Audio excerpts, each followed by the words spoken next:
So I'm just going to very briefly introduce our panelists, and then we're going to jump right in. Rose Arce is a senior producer for CNN. And then next to her is Josh Freedom Dulac, who is a general assignment news editor at The Washington Post. And then Ta-Nehisi Coates, who is a senior editor for The Atlantic. So I want to start by having you guys say a little bit more about your newsrooms, how diverse they are, and how you got your jobs. Was it through a network? Was it just you applied? How did it happen? I'll start with you, Ta-Nehisi. Yeah, my newsroom is my bedroom, so it's pretty black. So there's that. But in terms of the newsroom down at The Atlantic, which is in DC, which I so rarely see, it is not especially diverse. I think we've done a little. I'm going to do my little defense of the company before I launch into my attack here. I think we've done better, especially around gender issues in recent years. About 3 years ago, I think it was, we started paying our interns, which I think was a really gigantic step. No one here should ever take an unpaid internship. I'm just going to say that. The situation should be totally abolished. Someone's already taken an unpaid internship. But no, I think that's really, really important because when we talk about, especially in my business, in the magazine business, for a long time, the way people got in was that they came to a place like New York, one of the most expensive cities in the world, and they worked for free, which was utterly ridiculous and is utterly ridiculous. And so the composition of the magazine world pretty much reflects that. So I'm really happy and proud that we've started on that path. Having said that, we should do better. We need to do better. We've had conversations internally about doing better. Diversity is hard, which is not the same thing as saying that diversity shouldn't be done. Part of the problem is, folks in media are asked to really, how can I put this? We have to adjust for societal injustices. There are reasons beyond media for why, the pool of applicants looks the way it does, And from that, we then have to pull talent. That's not an impossible task. I've seen it done quite well. At the American Prospect, ironically enough, about 3 years ago, they did a really, really remarkable job of pulling together, a really talented group of young black writers. So I think, it's one of these things where it's not impossible. It is a lift, but it's a lift that has to happen because if it doesn't happen, what you do as a publication is you reduce the field of ideas in terms of what you can say and what, how you're going to address the world and how folks are going to see the world. So it's a tough job, but journalism is a tough job. It still has to happen. So I got my job at the Post as the music critic, because this dude dropped out of the running. 2005. Thank you, appreciate that. I forgot about that. I didn't. I came from Sacramento. I'd been there for about 12 years working at the Sacramento Bee and had done a few things there, including writing about music. Job came open at Washington, at the Washington Post style section, and somebody I knew, because I had a network, said, "Hey, this job here came open." I threw your name in, and next thing I know, I was out interviewing. Ironically enough, probably shouldn't say this publicly, but I will because they're both out of their positions now. After I met with the then managing editor and executive editor of the Post, I was told by somebody that they said, "Oh yeah, we liked him, but it's too bad he wasn't a diversity candidate." Interesting. For me, I'm a senior producer at CNN. I've been there 15 years. As for their diversity, I don't speak for the company, I'm speaking for myself, so this would be my observation. They're not very diverse. Television isn't very diverse. I think it's probably less diverse than it's ever been. Numerically, newspapers are better at reporting, so I think it's just a fact that newspapers are less diverse. And sadly, the startups, the new media, et cetera, is the least diverse. How I got my job at CNN, I was laid off at CBS on a day when they laid off a lot of people. And I went out to look for a job, and I had friends from a previous job. So I called everybody and I said, "Oh, I lost my job." And they said, "Well, the market is flooded with a lot of people right now. You're never going to find a job." And so my attitude was, well, work where you can work, right? So CNN was taking freelance, and the freelance fee was significantly less than what I was earning. And I'm like, well, I sit at home and I earn nothing, or I go to CNN and I earn something.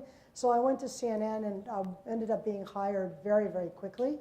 You know, producers have contracts, so CBS still had to pay me a contract for a pretty good amount of time. So it ended up being like a really good thing that I got laid off financially in any case. And I just sort of slid in and showed up at CNN, I think without ever even asking myself whether it was a really good fit. It turned out to be a terrific fit on many levels, but you know, that's how I got my job. Okay. Well, I want to talk about, and the panelists before mentioned this a little bit, and I was talking with Josh about this as well. When I worked at Time Inc., it was my first job out of grad school, and I went to the executive editor one day and said, there are no people of color in positions of power. Why is that? And How'd that go for you? She said, I can't, well, it didn't. That's a longer story. But she said, oh, I can't find qualified candidates. Right. So it was the year of the Unity conference, and I took it upon myself to go and return with a stack of resumes that I then placed on her desk. And again, what happened is a longer story. But I wanted to ask you, do you feel, I mean, do you still hear those excuses, and do you feel pressure as a person of color or a woman to have to personally deliver, say, here are some candidates, as opposed to editors or HR people going out and looking for them themselves? Should I start? You want to start? I'm sorry, repeat the question one more time. Do you feel pressure, like, do you feel like you have to go find minority candidates? Yeah, I feel a great deal of pressure to do that. Not from the Atlantic, but just, you know, personally. It is, it's not comfortable being the head Negro. Like, that's not that was never an aspiration of mine at all. You know? And it's particularly uncomfortable because of how I grew up, you know. I grew up in West Baltimore. I didn't, you know, really have any serious, you know, interaction with white people until I came into this world, in fact, until I started writing, actually, my first job. And so to come from that world and then to be like the only, you know what I mean, it's just sort of bizarre. And if you're in that position, it has great implications, because what you want around you is you want like checks, like you want people who know that world as well as you do, you know, who can say, you know, that's, you know, no, you're off, you should read this, you should do this, you should think about this. And when you don't have people around that who know that world in an intimate level, on a lived level, you end up leaning on other people quite a bit, you know, just to make sure that you're not doing anything crazy, that you're protecting yourself and ultimately protecting your publication. But beyond that, I mean, just as a justice, as a moral issue, you know, I started in journalism when I was 20 years old. I dropped out of college. I have never, you know, thought of myself as particularly any more intelligent, you know, than any of the people who I was in school with, you know, sometimes significantly less intelligent. I didn't feel like I had anything particularly different. I met somebody really, really early in my career who proved to be very, very extremely influential. And A, taught me everything I know, and B, got me the job that I have now. Had I not met that person, I mean, who knows what would have happened? You know, so that charges you with a kind of moral responsibility to really, really do it. So as much as I cannot, you know, push the issue. And, you know, just to emphasize this, you know, this whole thing about we can't find candidates, I mean, I just think that's just total BS. You know, it's completely total, you know, BS. I think people recognize a type that's like them. And I don't even necessarily mean like white, like you're white, so I'm going to put you on, but maybe from the same places, maybe we have some people in common, you know, and that makes it a little easier, you know. And I think, you know, people with a moral commitment, which is what I believe, you know, to diversifying media, you know, you're just going to have to stretch a little, you know. If you don't, you know, stretch a little, there'll never be that, you know, group of people there who can, you know, vouch for somebody else. I mean, at the Post, you know, there have been, Mitra mentioned this, there have been efforts over the years to kind of deal with this task. I have on my desk an old task force report from, you know, an earlier issue when these things kind of, 2004. And I have that sitting on my desk. And then, you know, a couple years ago, we had another issue and another task force. But out of the latest task force, to help kind of deal with that pipeline issue, at some point in the last year or so, which I just learned, we started giving people bonuses if you recommend somebody who gets hired.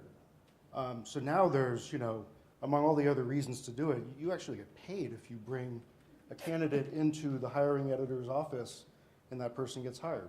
And then when they pass their probationary period, you get paid again. So, you know, I mean, there's a reward system now in place to help deal with this supposed issue. But, you know, there are a lot of people around the room at the Post and I remember when I was in Sacramento, the same thing, who would often try to surface candidates of color and, not of color as well. And it's just, I've always kind of done that. But now there is this reward system, which I think is kind of cool. I think that there's definitely an expectation that if you're the minority person in the newsroom, that you're going to bring other people with you, which I think is very difficult because there's no expectation that white people are going to recruit anybody but, their friends or whoever they think is good. I think it's always kind of stunning when somebody who is white in a newsroom brings in an African American candidate, and it's great. I mean, it definitely happens, and I think that some of us have risen through journalism precisely because that happened, but it's not the norm. When I was in the subway on the way over here, I was going to write on one side of paper, reasons why you need diversity in the newsroom, and then the other side of the paper, excuses for not hiring people with diversity. I mean, as you can see, I ran out of room on the page of the excuses for not hiring people, and I never even got to the reasons why it was a good thing. But in the excuses that I was listening, the first one is no qualified candidates, which I agree with you, it's BS, but it is the most common sort of thing. We can't find anybody, and it's like, look at CUNY graduate school, look at the percentage of people who are of color. Are you saying that they're graduating and all the white students are really qualified, but they didn't educate anybody who was black, who was qualified? The other one of my favorites, because this is becoming the #1 reason why I think people of color are not getting hired, and that is we define diversity differently. And that is we have people of all regions and all classes and all backgrounds. None of them happen to be black, but they are from a rural area. We have an Irish guy. We have, and it's this kind of we define diversity differently thing. The other one is we have few people of color, but the ones that we have are big stars. And often the big stars are people that have titles like Senior Vice President of Diversity and Talent, Senior CEO of Talent, Chief Executive Officer of Diversity and Talent Recruitment. And, or you take there's one guy that used to be, now there's women who are in this position. It used to be there was one guy at every network who was vice president for something. It was generally African American, and whenever you walked into the room, everyone was sort of like, sit around, let's call him John. And it would be like, this is our representation. This guy who's kind of clawed his way to the top, right? And then there was the expectation that he was the one that was going to diversify the newsroom. The other one is our staff is diverse in its thinking. Which is another thing of like, you have all these reporters who cover poor people, and it's great that they cover poor people, but because they cover poor people, we don't have to have actual black people in the room because we're writing about black people. Then another one, this will happen organically because younger people are more diverse. Now, just like, as a clue to you, I am 49. I was told that at 21. There are no more black and Latino people in the newsroom. So it didn't happen organically. But the other thing is, young people are not necessarily that different than we are. There has not been this uptick in hiring. The younger people are not more diverse in their hiring. They may have a more diverse group of friends, but it isn't translating this. And I think that the internet and the startups and the Facebooks and the Googles are evidence of that. They are not more diverse. They may be young, they may be wicked, but they're not more diverse. And there's the last one I came to before I run out is, well, we don't have any Latinos, but Joe is married to a Latino. Mark speaks Spanish. Susie lived in Mexico on her year abroad. So there's all these things that are like, we're not Latino, but we're Latino-ish. So therefore, we got Latino in us, and it's going to leak out. So I think someone mentioned the NABJ, convention, and I think the thing is, I've been in many, many meetings at many news organizations where you have these two camps, and camp one is, we don't really want to go to the NABJ thing because we're just sort of paying money for a booth, and we never meet anybody that's qualified. As somebody who has won a Pulitzer Prize and 3 Emmys, I have been to every single NHJ convention, every single one except the last, I think, 2, in 25 years. I have had dinner and breakfast and drinks with every recruiter in this country, right? Given my resume, you would think that somebody at one of those conventions at another network would have recruited me. It's never happened, not one time. Yet, outside of that, I've had many times when I've done a story and they've wanted to hire me because they saw a story. But they will sit there and have dinner with 10 of you, 10 people that are more qualified than any of the minorities they have, and they will still, it'll be, So they go to those conventions, they don't hire anybody at those conventions. So they're choosing to go there with a completely different agenda, which is to say, I went to the NABJ convention this year. And so I did my, due diligence sort of thing. So I completely disagree with the thing of like, the conventions are no good, there's no place for me to hire people. There are places to hire people if you so choose to do that. Okay, I mean, a lot of the startups have come under fire just for not being diverse, and I think that's sort of like why we're all here today.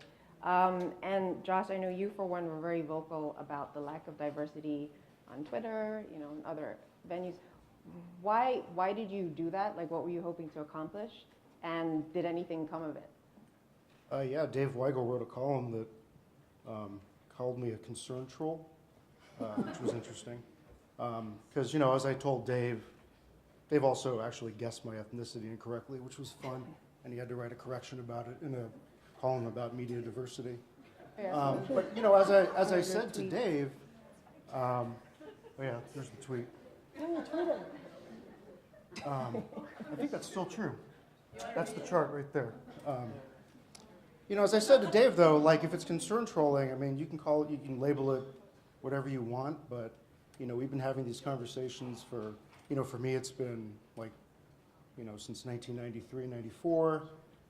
Heard from people over and over again when I was on the national board of the Asian American Journal Association, like, we're working on this, but the pipeline, we got to like fill the pipeline. And we heard that enough that we finally said, okay, well, let's try to fill the pipeline. So we launched a high school journalism camp where we bring in 42, and it still happens every year now, 42 kids from all over the country, actually around the world.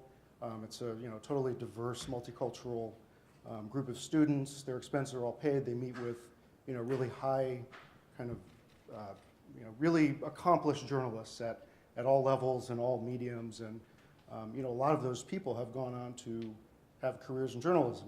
Would they have otherwise? Maybe, but it's cool for me to look around the Washington Post newsroom and say like, oh yeah, Brian, I remember you when you were 17 years old at J-Camp, and we just hired somebody as a Metro reporter who who was a J-Camp student, and now she's on the J-Camp staff, so sort of paying it forward.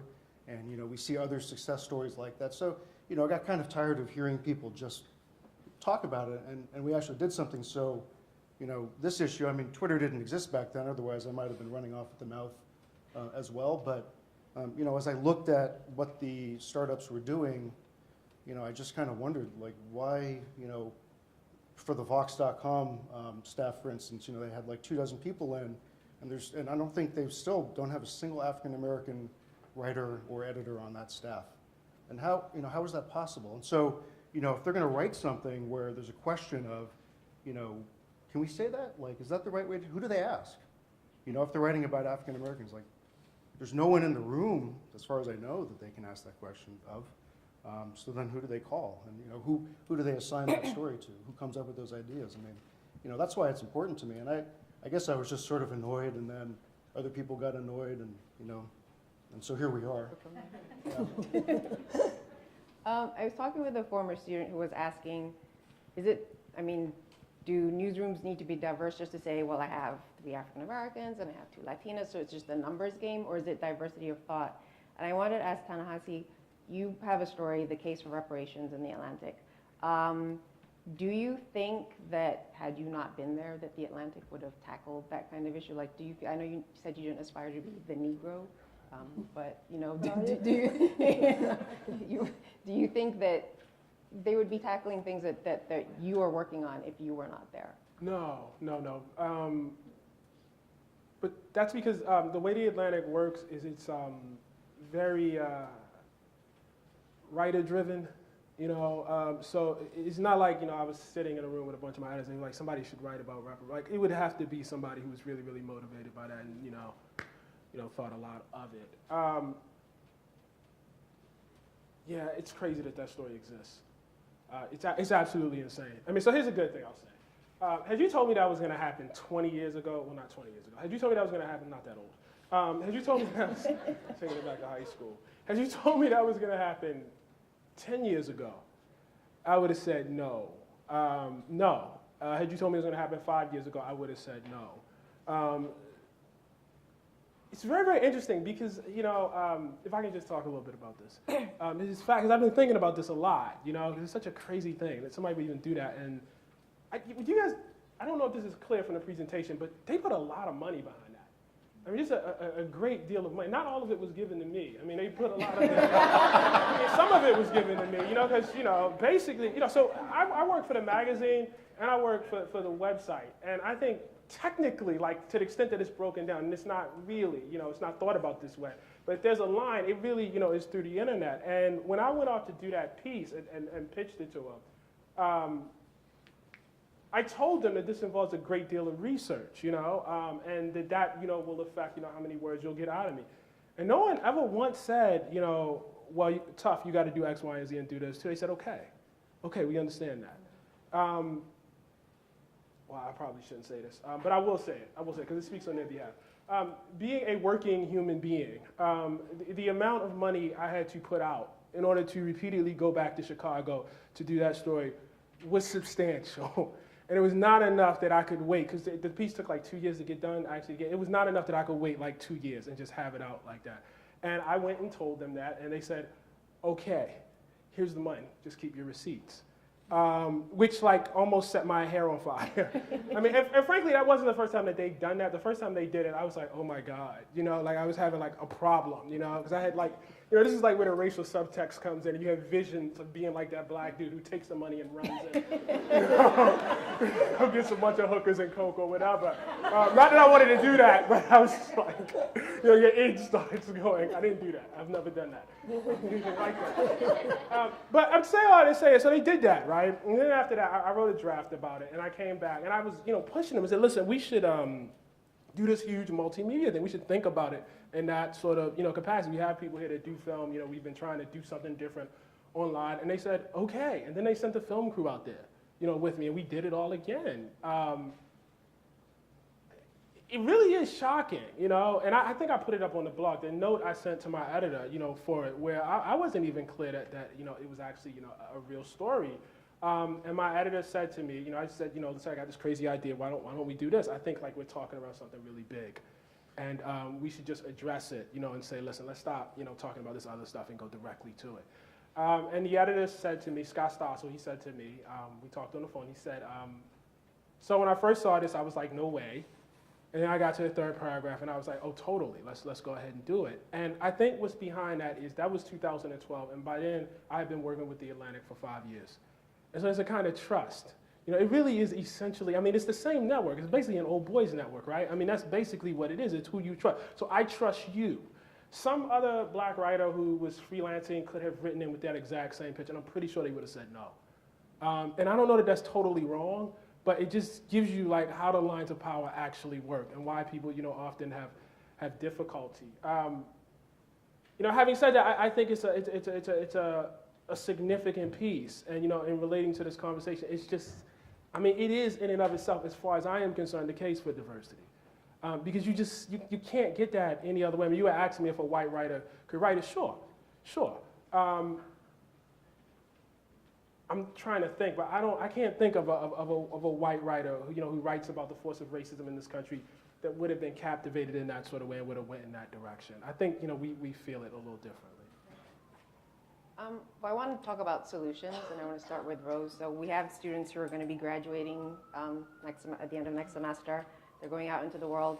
So what do? We've heard that it's about networks. Is it enough for them to be members of NABJ or NAHJ? Do they need to go outside those networks? Do they need to find mentors? Like, how do we help the people who are going to be entering the workforce in a couple months? There's no hope for you.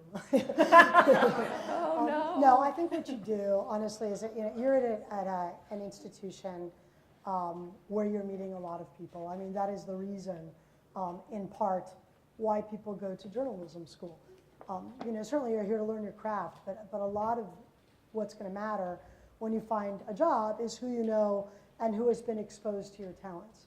So, I know you get told this hundreds of times in your academic career, but you have to really do it, is that you have to kind of attach yourself to people. You have to find, I hate the word mentor because I'm not even sure what that means anymore, but you have to find somebody who you admire.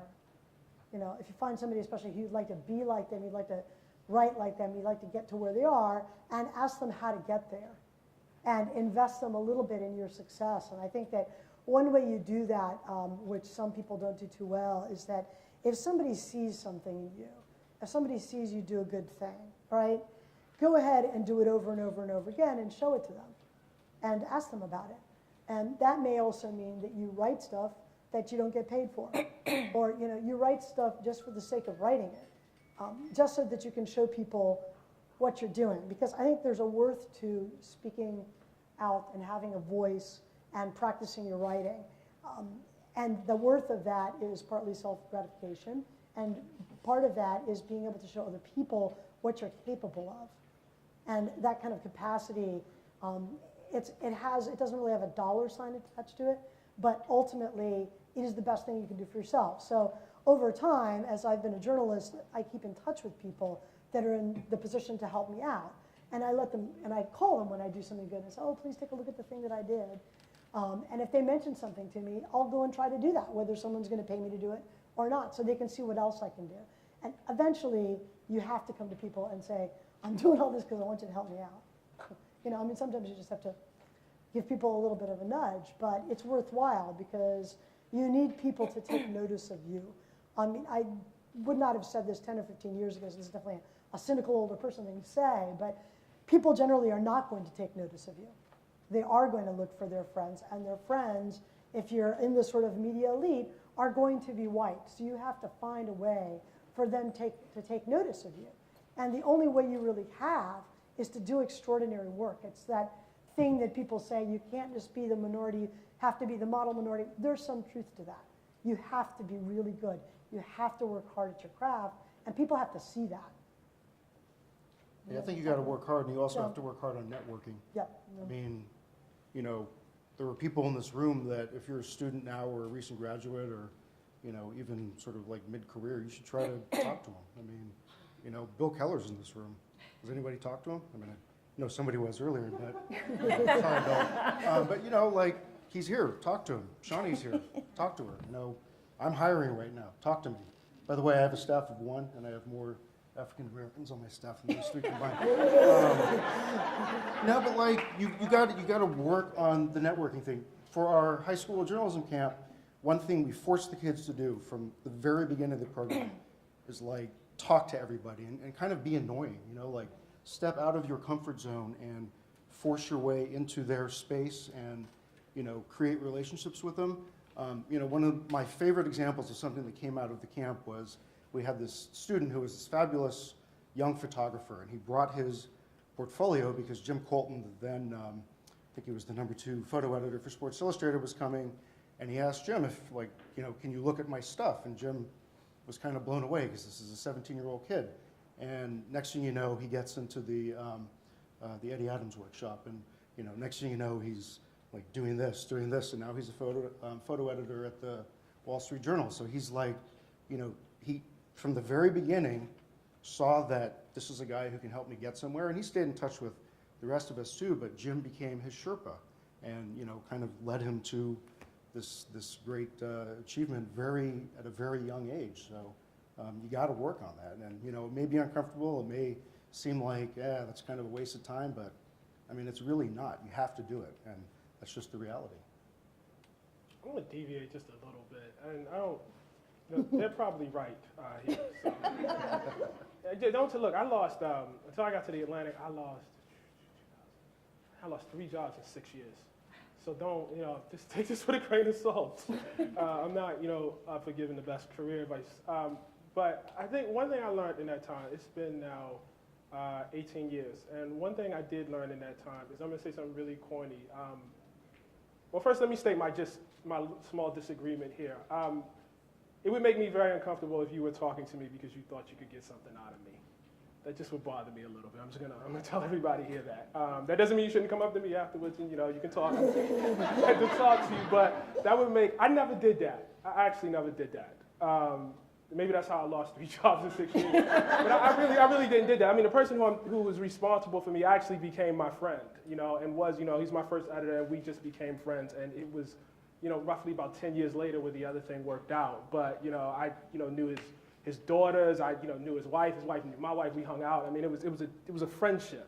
It wasn't, I think you're going to. He didn't look like he was going anywhere at that time anyway. So I was just gonna say, I know like you should not work, but that would make me, I'm speaking personally, a little bit uncomfortable. Having said that, in terms of like really, really practical advice here, something really, really corny, but I think that cannot be undersold, is passion. I think passion is really, really, really, really important. If I had one thing going for me during that time, is that I really had no other skills, and I wanted no other skills. I wanted to write, and I was gonna go down with that. If that meant that I was gonna end up in a homeless shelter with a serious alcohol problem, fine. If it meant that I was going to end up on the cover of the Atlantic, that'd be a lot better, But I was going to go. I was going to go down with it, That was going to be the end. And I think when you're in a situation, and I'll speak for myself and then broaden it out a little bit. When you're in a situation where you don't have a college degree, where you have no other measurable skills, you had better make it work. You had better, be better, or else.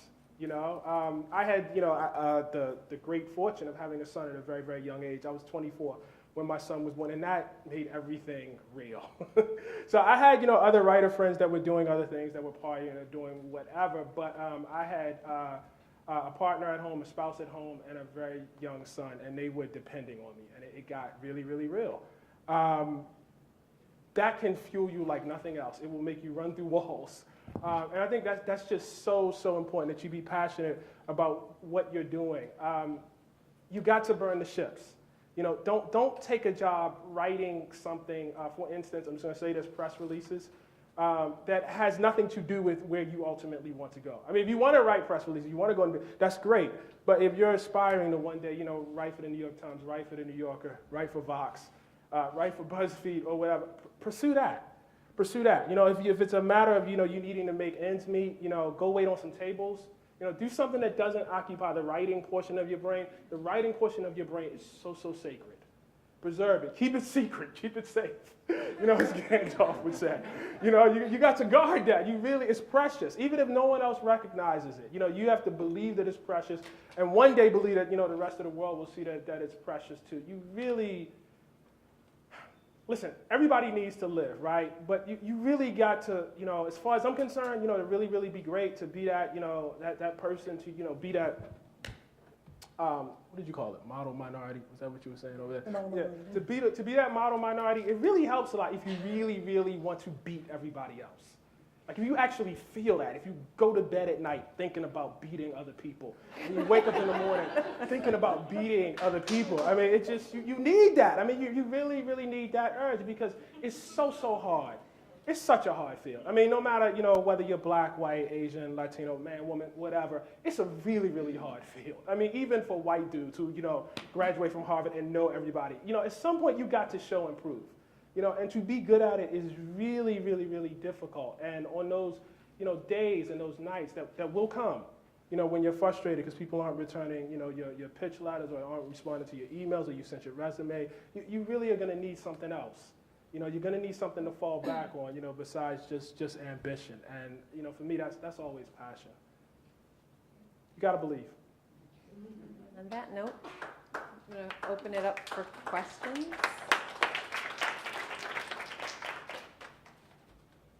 Evening. I read your essay this morning, and I intend to reread it because there's quite a lot to take in.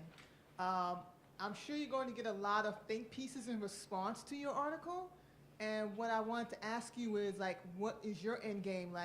The closest you came to a call for action was mentioning HR 40. And so I was just curious as to what is what was your goal in putting that essay out there? Besides just starting a dialogue, what do you hope comes from it? Thank you. I hope that you feel so captivated by it that you go home and read it again. I mean, I'm dead serious. I mean, as a writer, I mean, my entire goal is to produce something that is deeply compelling, that makes people, write all of those think pieces that you're talking about. I derive tremendous joy from the writing and the reporting and the creating itself. It's a pain in the butt, but it's a great pain in the butt. It's a pain in the butt that I'd like to have. I feel so lucky to, for somebody to actually give me money, it's insane, to put something like that together. What's next for you? I'm going to try to do that again. No, I mean like after the reparations. What are you thinking about now? What's stewing in your brain? I don't know. I mean, a lot of things. I didn't know reparations was stewing in my brain until I wrote that email, you know. I just, you know, try to go out and, you know, be in the world, you know, and look for something else to create.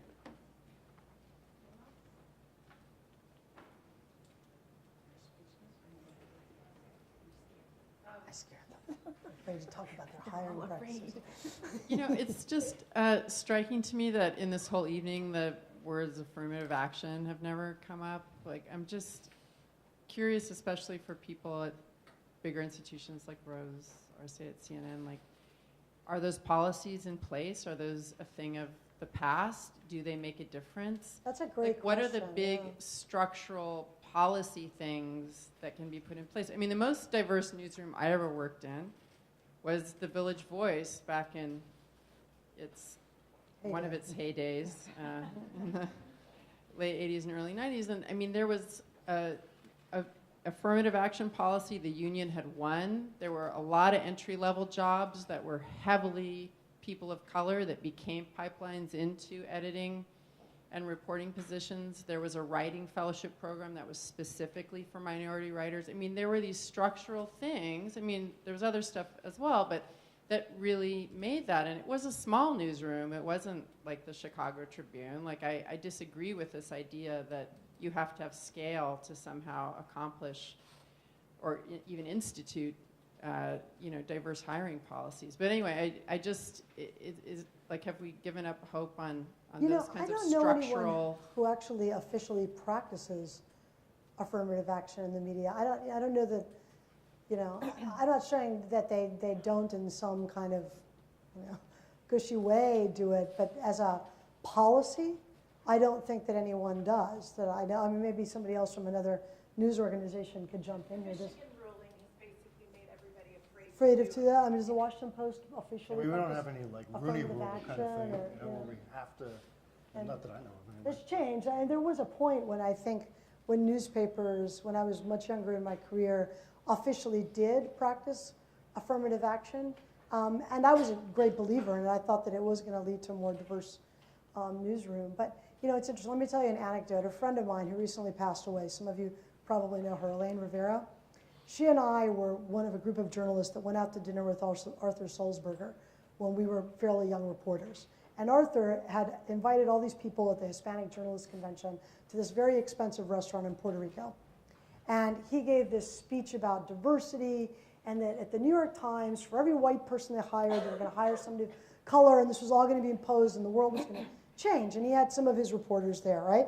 And so many of us were very hopeful about that, and more than that, we were young and we were having dinner with the publisher of the New York Times, and that was way cool, and we felt like we were really networking. And when this whole thing was sort of wrapping up, Elaine got into an argument about him and started to go year by year, hire by hire, and said, "You are full of it. You are lying." And he was, of course, you know, you're saying this to him. And the check came, right? And so when the check came, he immediately grabbed the check, and he said something along the lines of, "But I'm still going to pick up the check." And she grabbed the check out of his hand. This woman, those of you know, she's the only person who would do that. She grabbed the check out of his hand, she tore it in half and said, "Don't pay me for my fucking dinner. You're not going to ever hire me, so I could care less." And so, of course, while she was doing it, we're all sort of reaching for the check. You know? This dinner was like $1,000 dinner, right? And for years, after we went to this convention, she would always come up to him. He had a great sense of humor about it. She'd say, "How many Latinos did you hire this year?" And the answer was never. It was either 0 or it was maybe 1, and then someone had left. And so, in a sense, that is what happened to affirmative action, is it kind of melted away. Because everyone said they were doing it, and all the people in the newsroom that weren't white got kind of threatened by it and said, "Well, I'm never going to promote it because I'm not black. They're never going to hire me because I'm not black." Yet, that's exactly what happened. You know, there weren't a lot of black people getting hired. So I think affirmative action, like, it never was officially killed. It just didn't happen. You know, there was none of it going on. Do you have affirmative Who paid the check? action? Oh, he did. I was ready to tape it back together. You know, so you're not going to hire us, but you can at least pay for dinner.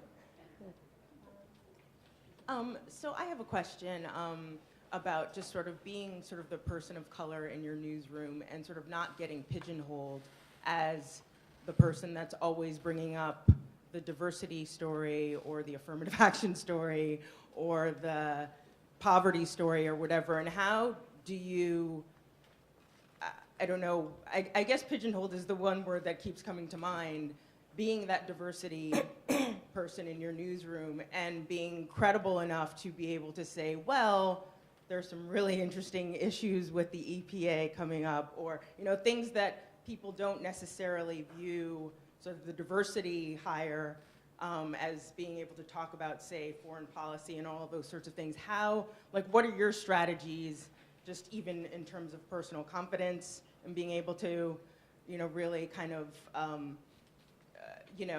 not only make the pitch outside of the diversity story, but also maybe not, maybe, how shall I put this?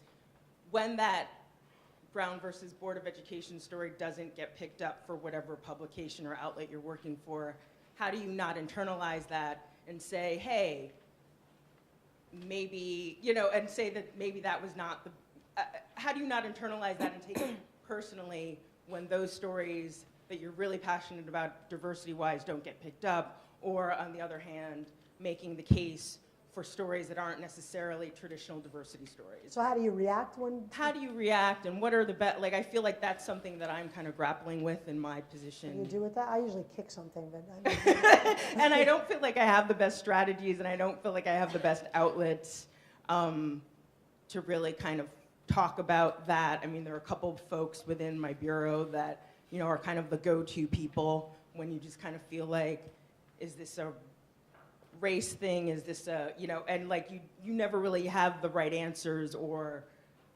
you never really have proof, but there's always this sort of feeling that they're looking at me to make that diversity suggestion. But Where do you work? I work for I work for NBC News. let's go. Let's go over there and mess them up. I don't know. I mean, as I said, I'd kick the can, but also I don't know why you're depicting this as if you pitched something and you've lost because they turned it down. Because my personal strategy, which has typed me as the most annoying person at all of CNN, is that just because they said they don't want it doesn't mean that they're not going to do it. Yeah. So I think you become relentless. Well, I personally become relentless, and you pitch it again, and you pitch it another way, and you pitch it to another show. I've even gone so far as to just go and do the story and show it to them so they can see what they rejected. Well, but I think you just become relentless about it. Yeah, I mean, taking the Brown versus Board of Education, I mean, it was something that I'd been pitching for quite some time, and when it came down to the week of, there was some interest, but, then ultimately not, and then when they saw the competition was sort of doing it in a different way, or at least pitching sort of big VIP people to participate, then they kind of came back and said, okay, we need to do something. But then ultimately, there was other news, and so we kind of went in a different direction anyway. So, But they didn't do Michelle Obama's speech even? Because that's the only way we could get on. yeah, the I show. know. I wanted Sorry to to. interrupt. I'm just going to ask if either one of you want to respond to that, too, Yeah, because go we're ahead. I'll running take short this on one. time, and I know that there are a couple other people who have questions. So did either one of you want to respond to that? No, I'm good. I don't know how much that happens with the Post. I mean, I don't really hear of people with good ideas getting batted down. If an idea kind of runs into a wall, then you sort of take a step back and try to figure out if there's another way into it, another way to to tell that story, or to say that thing you wanted to say if you're writing an opinion column. So I don't really know that exists. I mean, maybe it does, and I'm just not aware of it. But the way we operate, I guess, is completely different than the way network news operates. So. Yeah, I mean, we're always told there's such a limited time, and there are other, I mean, based on where I work, there's just sort of a lot of inputs. Okay. There was I One want to last make a question. comment. Actually, I had two quick ones. First of all, on the question that you raised, Alva, I mean, I think one of the things that sometimes has to happen, and I'm not suggesting you do this, and I understand everybody's got to eat, but sometimes if you're in a place long enough and you do feel that you're just never going to break through the wall, then what you do is you leave and you get yourself another job. And I know that it's not always that easy to do, but sometimes that is the answer, or at least that is something to think about. But the other thing I just wanted to say, and not to be a total buzzkill on this whole evening, but what I'm sitting here thinking after both of these panels is that what we're sitting here talking about, and I have no, I mean, the best solution I've heard tonight, the best idea I've heard tonight is the simple act of like, join NABJ, join AAJA, you Yeah. get notices for mixers and go to them. That's actually not brain surgery, and it's actually a great idea, so thank you for that. But I also just want to say that, like, I'm struck with this feeling after 2 hours of listening to all this, that what we're talking about in newsrooms is really a microcosm of what our problem is in this world, which is that we in this country do not talk honestly and seriously about, first of all, I hate the word diversity, and if I ran the world, I would get rid of it. I think it's a bullshit word. I think the right words are race, sex, and class, and anything else you want to throw into it. We don't even use honest terms about this, not to mention do we not talk about it honestly. So I would just say that to the degree people feel they can do this and feel okay about it, no matter who you are, just start talking honestly in your newsrooms about these issues with your coworkers. And I think that's just talk about it like it's a normal thing to talk about. We don't even do that. We make up words like diversity, and we like wrap everything in this gift wrapping, and so we never break through to anything. And I feel like that would go a long way toward actually, if we could talk about it, we could do something about it. That's all. I'm just left with this feeling of like in our culture we don't talk about it, and in our newsrooms we don't really talk about it. In our workplaces we do not talk about it. And that's what we got to do. People don't like to talk about race. No, they don't. But you know what? It's not that scary. Everybody, I mean, and I'm not just saying that because I'm a white person, right? Like guilt is a difficult emotion too. We all have all of these layers of like reasons we don't want to talk about it, no matter what we are. And so we don't talk about it, and so nothing changes. But if you saw his email inbox in the next couple of days, it would be a little bit scary. I mean, What do you, It's well, been wait, It's been all right, actually. Yeah. It's fun, though. but actually, Haters. you know what? You're just talking about it. You just talk about it like it's a regular thing to talk about. And I feel like that's the first thing. Like, can we just talk about it? I know there are some people who have questions, but we can take the discussion out to the, make sure I wanted to thank our panelists very, very much.